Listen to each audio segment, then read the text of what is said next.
I've been in a calorie deficit for about a week and I actually gained weight. Now, the old version of me, maybe like 2023 me, would think that I'm doing something really, really, really wrong. Which I'm not saying that I'm not, but we'll get into that in a little bit. But the old version of me would up my cardio, lower my calories, and increase my steps. Now, this new version of me that has a little bit more knowledge, that has been in the gym for a little bit longer, is going to take more factors into account when choosing to do all those things. And to give you a summary of the week, I started at 138 pounds on August 10th. Now it's been a whole week and I'm at 138.6 pounds. Although I was in a calorie deficit and I was tracking my calories, I ate out like 3 times this week. Actually, I think I only ate out twice this week, which was Chipotle, and I ate Wendy's yesterday. And I ate snacks, but they were all within the calories that I'm supposed to eat. Now, a lot of this weight that I have right now is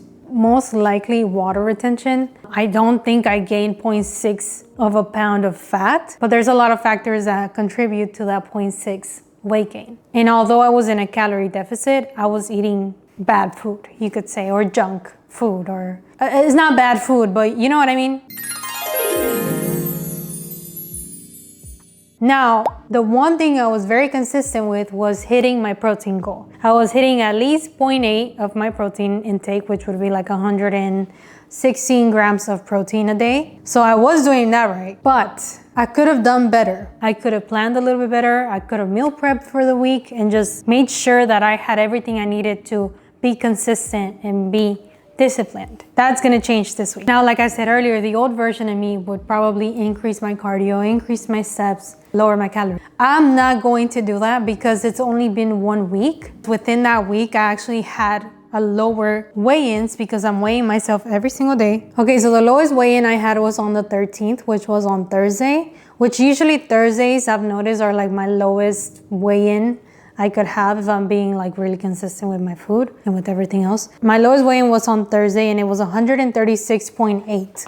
So what that means is that I am making progress, but I am not making the proper decisions to make more progress. Now, if I go another week and I notice that I'm maybe say like I'm at 137.8, right? Well, that would be progress, but not the progress I'm looking for. So then maybe I'll go into my program and maybe add a few more steps a day, maybe add like 5 more minutes of cardio, or maybe lower my calories just a tiny bit. Okay, sorry, I had to move locations.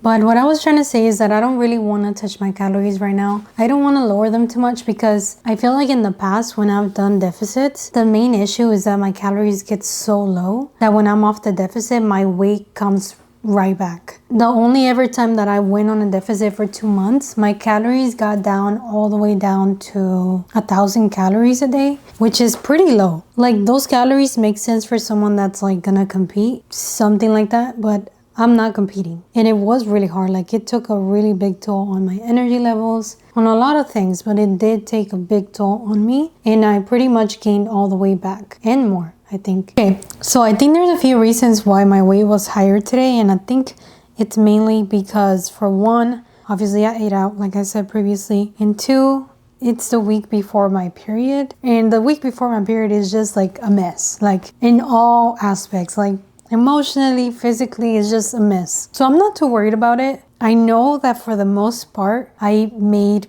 big changes throughout the week. I tried to eat more at home.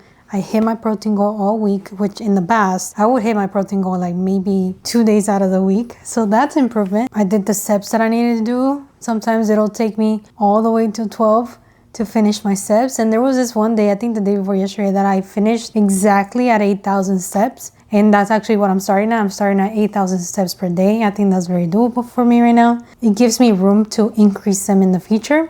So I'm just going to continue on this deficit, on this programming, on these calories, this cardio, and see what happens next week. I know that I've said in the past that I'm going to lock in, or I'm going to do this challenge or that challenge, and I end up not going through with it. And a big reason for that is because in the past, I've had this mentality that I have to go all in or nothing. Although that's good and it gives me motivation, I think it's unhealthy for me personally because I don't have the best relationship with food. So it creates so much pressure that if even I mess up just the tiniest bit, that tiny bit of mess up is going to turn into this cycle of all these other things that are going to go wrong. So I'm trying to take a different approach to the situation. I really want to make a lifestyle change. I don't want to continuously have to go into a deficit or be thinking of going into a deficit all year long. I want to be at a healthy body fat percentage to where I can feel comfortable in myself, you know? It's not really just mentally. Like, I don't think my value is any less now because I'm like a higher body fat percentage than it would be when I'm a lower body fat percentage. I just think that being the body fat percentage that I'm at now, it affects a lot of the things in my life. It affects me a lot emotionally, and it affects me also physically. Like, there's times that I physically feel so bloated and I feel like shit, but like, it makes me not want to do anything. It makes me not want to like step out of the house. It affects my mental health. So really, this isn't just about, oh, I want to lose some pounds. No, it's like,